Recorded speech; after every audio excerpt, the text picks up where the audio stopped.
idan annabi sallallahu alaihi wa sallama ya nemi wanda za su taimaka masa waye isa ya ce shi kadai ya isa ya ce ko da dan uwana ko ba shi ni kadai na isa in yi da'awa shiwa ashe kaga duk wani da'iya zuwa ga Allah subhanahu wataala yana buƙatar taimakon dan uwansa a cikin da'awarsa su haɗu wajen su ga cewa da'awar nan ta isa ga kunnuwan mutane an karantar da mutane an ilmantar da su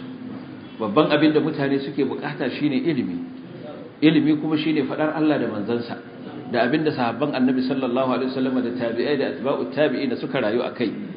al-qurun ath-thalathatu al-mufaddala abin da suka rayu akai da abinda limaman shari'a